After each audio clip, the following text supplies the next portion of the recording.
Welcome back to Third Eye Talks, my beautiful listeners. Thank you for joining me again. I am so delighted to be back here with you and with a wonderful guest who is going to talk to us all about Kundalini energy. So please join me in welcoming Dimple Bindra, who is a yoga, meditation, and spiritual coach, helping women release trauma and fall in love with themselves. What a beautiful mission. Hi, Dimple. Hi, Naz. Thank you. And thank you for inviting me to your show. No, thank you for being here. I'm so happy that we get to talk about amazing topics like this. So I appreciate you coming on and telling us all about Kundalini energy. So I guess we can start there as a basis, right? What exactly, because we hear about Kundalini energy, but school us a little bit. What is Kundalini energy for someone who may not know what that is? Absolutely. So Kundalini energy is basically it's ingrained in everybody, especially as soon as we were born, we had this power within us. But as we turn into adulthood, sometimes what happens is because of trauma, because of accidents that we may get into, or because of bad relationships, we sometimes that power is just there. It's in the dormant state. It's Mhm, not completely awakened. And usually this power that is within us, it needs to be harnessed. There are right ways to do it, there are wrong ways to do it. mhm, And in some people, this energy awakens only when all of a sudden you need something, you need strength, or you need the strength or the voice to fight, or you have to speak your truth. Sometimes it awakens all of a sudden and we're like, oh my god, where did I get this energy from? Like mhm, mothers, they sometimes, when they know that their kids are in danger, they all of a sudden have the strength to like pick up the car or lift the truck up, and they're like, slender bodies. How do you even get that power? So think mhm. of it as a power that's within you, that's in dormant state for the entire lifetime until you realize it, and until you figure out, okay, I need to awaken this. So for some people it awakens, for some people it does not. Till their deathbed it does not awaken. Wow. Wow. Okay, so based on what you're saying, it sounds like this power that we have that's innate in us. We don't want to wait until our deathbed to access it. So where would you start with someone who you're working with who wants to activate that Kundalini energy? Where would you start on awakening that or helping them to awaken that? So whenever I get called, especially I usually get I usually get called from clients who have issues with trauma, or they have betrayal symptoms, or they want to lose weight, and nobody really calls me that, hey, I want to awaken my Kundalini energy. But what Mm-hmm. happens is I have had requests from men, especially men, that will say, I want to really awaken the Kundalini energy because I've seen it on YouTube, and I want to do this. Like, how can you help? I'm like, first of all, when I do an assessment, I understand that people have this wrong information. They feel that Kundalini is like something that they need. Once they awaken, they will be very successful. And they feel like, let's have a shortcut to success. And sometimes they feel like, let's awaken it for the wrong reasons. Oh, will I have the strength to really do something bad in the world? So they usually want to have this power for the wrong reasons. Like, I'm talking about cult leaders. I'm talking about CEOs and corporate culture, like where men or women, doesn't matter. They are using it for the wrong intention. So I've been called for that. And then I would straight up say, nope, this is not what I do. I can help you awaken it the right way in a very natural flow. So, how would that look like? That simply means we start with filling the person up with love. We work on everything to do with love first. Then we move into pranayama, which is breathing techniques. Then we move into yogic techniques, like we go into asanas, like physical poses. Once we shed the layers of the physical body, all of a sudden you're more connected to your internal body, which is your emotional body. Once we get there and the person has a sense of their energy, only then and only then, once your chakras are all awakened, all right, we are now ready for Kundalini awakening. Mm. So it sounds like power, right? It Yeah. sounds powerful. And just like any other power in any other way, some people want to take their time and awaken it and do good things with it, and others want to take it and use it and abuse it for all of the wrong reasons. So I Mhm. can totally understand that. Now, you mentioned the chakras, and you mentioned that part of the group of people that usually call you are people who have gone through certain things, right? So, do we assume that, like you said, we're born with this energy, but Yes, then it gets blocked through experiences? Is that correct? correct. So we are born with this energy. It's dormant in infancy or as soon as the child is born. And then you you can awaken it if your Kundalini energy, and I'm gonna bring in a little bit of context of yogic tradition, you could awaken it if you have the right karma to awaken it. So if Mhm. you follow astrology, especially Hindu astrology, they say that they can just read someone's chart and they can say, oh, this person will awaken his Kundalini energy, will awaken the Kundalini energy if the planets are aligned. And for some people, they try all these different methods, it's not going to awaken. So you got to have the right karma for it. You got to Mhm. have the right planets for it for sure. And you may be a yogi for like so many years practicing yoga. And you may, again, die without ever awakening your Kundalini energy. So, to answer your question, some in certain experiences, bad experiences, trauma, again, generational trauma, this can be blocked. But this can also help you if you understand, okay, I have this trauma, but I really need to figure out who the hell I am. Then that is your spiritual evolution. That is where you can go on a path and to say, all right, everything in the world did not work for me, but let's see, who am I? And come back to yourself. And when you start coming back to yourself, you start harnessing the power of this energy. Hmm. Okay. So it sounds like it's energy that you could work on it for a very long time and still not access it. Mhm. Or you could do some work, be born with it, be born with the right karma for it, and be able to access it with the work, right? So it's kind of like so what determines, let's say, or what would you say to someone who's been working on this for a really long time, trying to awaken, they're doing all of the right stuff, but there's still a block. What is the reason for that, and how do you advise them? So the block usually is an ego block. It's usually an ego block. It's usually a desire, like I want to awaken my Kundalini now. And that was Mhm. me, so I was me. When I was 16 years old, I came across a teacher who talked all about Kundalini when I was 16. And in my head, it was like, I'm gonna get this award and this trophy to awaken my Kundalini. When did that really happen in my life? When I was 36 years old. Mm, But you see, 20 years later, it happened. Was I doing the work? I was doing the work. I was doing 7 hours of meditation. Every weekend, I had no life. I was lonely. I had no friends, but I just want to awaken this. mm, So blocks are desire, greed, bad, ill intentions for you to awaken it, mhm, intention of you being more powerful once you awaken it. So if you have the intention, oh, once I am this, then I'm the best spiritual teacher in the world. mm, So I had mhm. all those crazy intentions. I'm like, maybe this is it. I did not know. It was my ego talking.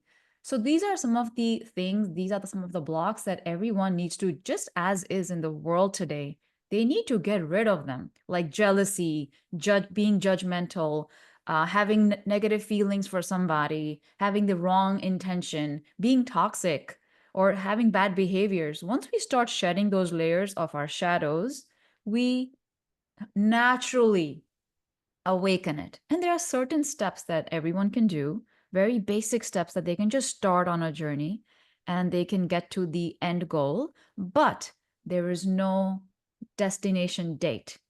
You may Mm, get there today, you may get there next lifetime or the future lifetime. I don't know. I tell them, I'm not sure when it's going to happen, whenever the universe wants it, or the energy wants to speak through you, or the energy wants to be creative through you. The energy will awaken.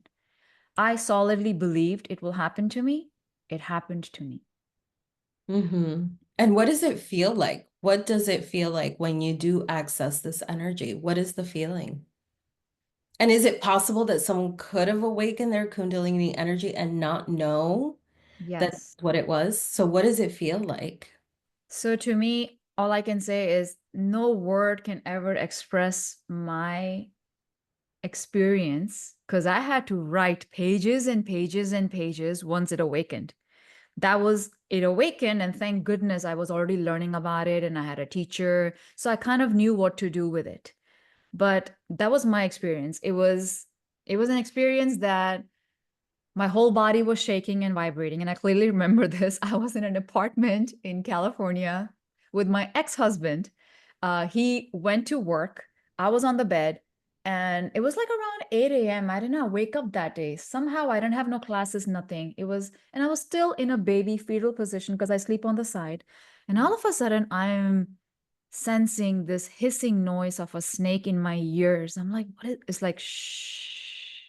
And then I'm hearing train noise. I'm like, what is this? And my body, my spine started going.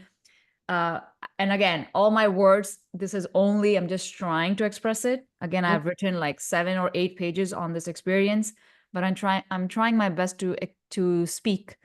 So there was this crazy fiery energy from the lower back, my spine, all the way going up towards my head. It happened for around 6 minutes total. By the time it was the fifth minute or so, I literally felt when I closed my eyes, someone is watching me, like a snake is watching me. And by the time I came out of it, I was like, what the hell happened? My head was so heavy, as if I'm wearing a crown, a golden crown. And I'm like, oh my God, why am I getting this headache?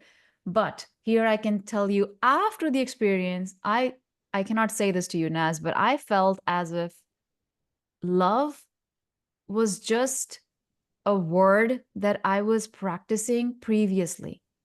But the Mhm. feeling that I felt on that day after awakening, that was the love feeling I never felt in my previous lifetime. I was like, what is this feeling? Why do I love everyone? Like I was in my bed. As soon as I got up, something told me go to the park. I went outside the house. Every being I'm looking at, like insects or cockroaches or even like dogs, I'm like, I'm falling in love with them. I'm falling in love with them as if I'm looking at them for the first time. And I used to hate insects. I'm like, oh my God, it will creep me out. Like, what the hell? Like, what is this? Like, why does it feel like I'm in love with everything and I am them and they are me? That was the feeling. I'm one. So I understood, okay, this is what it means to feel one with the universe. I went to the park and I would look at these trees and I'm like, wow, this is amazing. I'm in a beautiful city, as if I am on drugs or something. That was my Mm-hmm. experience. Wow. Wow. I could see why that energy cannot be accessed through ego or greed because you just described it perfectly. It's the energy of love, right? And the energy of love can only live where the intention is pure, the body is pure, the ego is not trying to access it for anything other than to spread love and be love. So that sounds like a beautiful experience. Now, what happens after that? Because I imagine that coming off of that beautiful energy and, we're all one, then you got to kind of return to real life, quote unquote, right? Real You're right. life. You're right. How was that? How did that feel for you? And how were you able to are you able to always harness that energy whenever you need to? So for me, my experience only, and again, it's different for everybody. For me, I was on that high state for almost 3 to 4 days. Hmm. Then the energy kind of came back down, normalized it. And I understand why that happened later because I did not know what was happening at that time. So it did transform me in a lot of ways. And this energy will come up only when you need it the most. So I needed transformation. I needed healing in my heart. So I guess it came up for me in my heart space more than any other chakra in my body. It came up, came back down. When it came back down, I had a different way of looking at life. So that changed for me. I had a transformative experience where I started feeling like, all right, I need to stop judging others. I have to stop reacting to every angry thought someone puts at me. So I became less reactive. Um, can you harness it at any time? Yes, you can harness it at any time. But for me, I have to sit in deeper states of meditation only to harness it. So that's Mm, what I would do. If I really need it, especially, and this is like this, I can say this on this podcast, when I'm super scared, I harness my Kundalini energy before I need to do that scary thing because I mm-hmm, know I'll get the power. mm-hmm, Even mm-hmm. though I'm like a scared little child inside, I'm like, no, I can't do this. But no, I'm like, no, Kundalini. Because, for me, I have this connection with her. I say it her because this is the goddess energy in everyone. In the Hinduism tradition or the yogic tradition, they call it Shaktipat, which simply means power of the goddess. So for Mm-hmm. me, I was always a masculine kind of body, always. I always run masculine energy. For me, it ran at the right time for me to understand, okay, here's your feminine self. Why are you putting her down? You need to harness this energy. So it came at the right time for me. And since then, I'm like, whoa, I Mm. feel powerful. I feel successful. I'm like on cloud nine all day, Mm. Oh, that which sounds amazing. And I love that. Why do you think, in your experience, and I don't know if you can speak to the experiences of other people who you've helped to access their Kundalini energy, why the snake? yeah. The snake, because in Kundalini is a serpent energy, and the snake represents coiled energy inside our lower back. Why the snake? I don't know why the snake. It could have been an eagle or a dog. But now that I understand Kundalini much more, I feel like snake can take forms, right? Snake can go into different directions, can take forms. And also the lower part of the base of the spine, which is our first chakra, and the crown of the head, which is our seventh chakra, again, according to yogic tradition, in the bottom, it's the Shakti, which is feminine energy. And she wants to meet Shiva, which is masculine energy. So it's Mm-hmm. the meeting of Shiva and Shakti coming together. So it's like within your body, you are having a marriage going on, Mm, with your masculine and your feminine. And mm-hmm. once that marriage happens, you're like, damn, I don't need this guy to fill in my life. I don't need this boyfriend. I don't need my husband, to give me the love and support that I need. I can give it to myself. So this Mm-hmm. marriage is happening within. And I feel snake is like the best, best representation of this energy. Mm, mm. I love that. Does it happen that in your experience that people feel like they also feel that snake energy? Do they also relate their Kundalini, like accessing of their energy or awakening to the snake? In my 14, let's see, around 14 to 20 years. All right. So 20 years of teaching yoga. I would say only three people I know out of my clients that have experienced Kundalini energy. Mm-hmm. And all of them mentioned the snake. Mm. All of them said, most of them said, hissing sound. And I'm like, yeah, that was me. Or I saw the eyes. They all saw it in different colors. I saw it in red. So I would say all of them said the snake. All of them said, I feel something is inside my body. It's dancing, and it's going. And I'm like, yeah. So yeah, I would say snake would be yes. Yes. So Yeah. to clarify, in the 20 years that you've been teaching yoga and you've been working through awakening that Kundalini energy with your clients, you've had three that have been able to achieve it? Yeah, because those three really wanted to. And the Yeah. king had no clue and they didn't want to even go there. So that's why if any if any person comes to me and like, okay, Dimple, I want to heal on my trauma, like they come in for different reasons. But in the end, I always teach them Kundalini energy towards the end if Hmm. they are ready for it. If Yeah. they're not ready, they're still up here chasing money, success, career, relationships. All right, I know they're not ready yet. Yeah. Until they start working with themselves, they're like, all right, what is chakras? What is how do I heal? How do I remove this blockage? Okay, now you're ready. Okay. And then the next step is let's bring in some universal energies to heal your body. Once they access different universal energies and they're like, oh, this works. This Mhm. works. What's more? What's more? What's the best energy I can work with? All right, now you're ready. You're Let's ready. let's give you like icing on the cake. Let's give you the dragon of the snakes. And that's when I teach them Kundalini. And then they're like blown away. Blown Yeah. away. Yeah. I love that. It speaks to the beauty of that energy that it's not completely accessible to everyone all the time. So I love that. Now, you had mentioned earlier that you knew through your work that your heart chakra is what was blocking that meeting between the two, the male and the female. Is it possible for someone to figure out what that is? Like which of their chakras?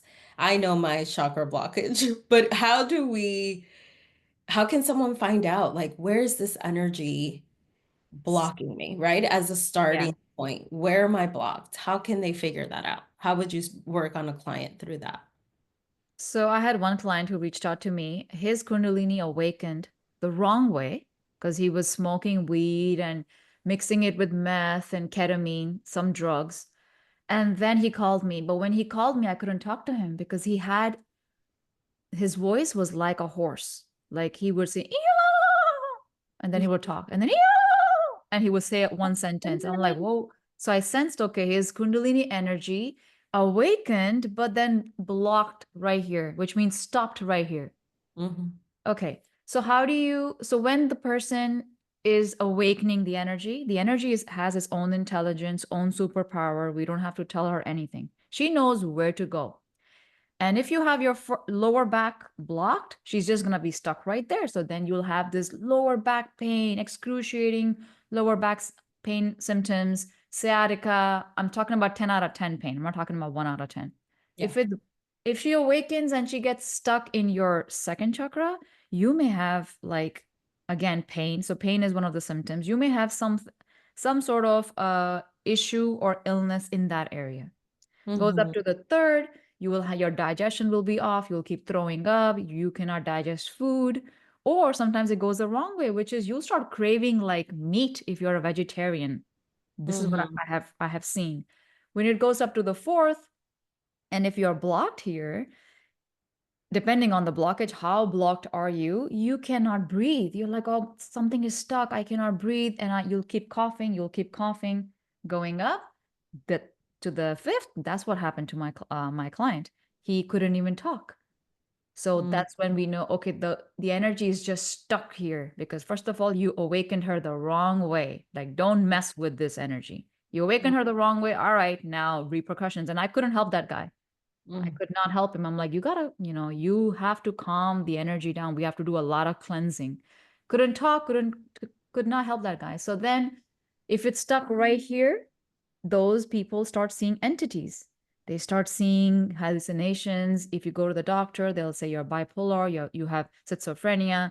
Gets stuck right here, sleep issues, insomnia, big time insomnia, where you feel like if you're alone in the house, you'll feel like there are so many people around you If with it gets stuck in if it's the crown, right? if Because it's the some people crown. will be hearing this, so I want to make sure they know, right? With Yes. the throat chakra, you'll have voice difficulties like the client that came to you. If it gets Mm-hmm. stuck in the sixth chakra in the third eye, you'll have hallucinations, entities, etc.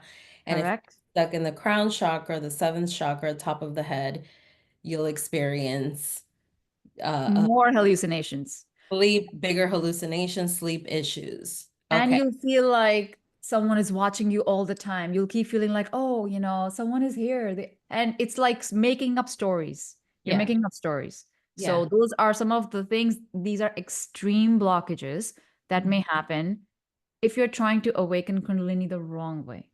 Mm, mm. And let's touch really quickly because I know we're Of almost course. out of time. I do want to touch on that. Tell us what are some of the wrong ways that are out there right now, even being exploited in a way to awaken Kundalini energy? Number one, following a teacher that wants you to awaken the Kundalini energy for power.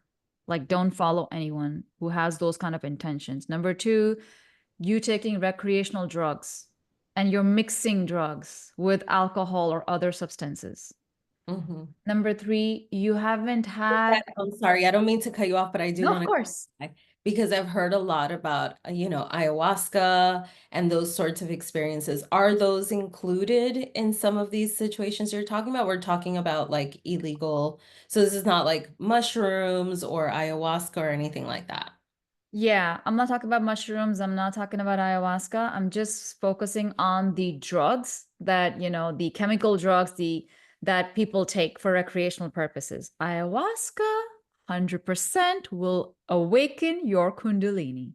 So Okay. if you want to go that route, again, clean up your body, your energy, clean up your diet, then do it in a ceremonial setting. Maybe Got that'll be for another podcast. Yes. Okay. Part two. Part two, Kundalini. Okay, so wrong ways. Again, okay. I think these two things for sure. Lastly, I want to touch base on this black magic. A lot Okay. of people believe in that and they feel like this will make me powerful. So if you start engaging in those things, okay, that can also awaken your Kundalini because you're calling other entities to help you. But again, it's going to turn the wrong way. So I would say these three things for sure Mhm. will. And yeah, fourth, just focusing on the third eye, always doing third eye meditations, always doing this, but not working on the lower body chakras first. So just Mhm. awakening third eye, yeah, can go wrong for you.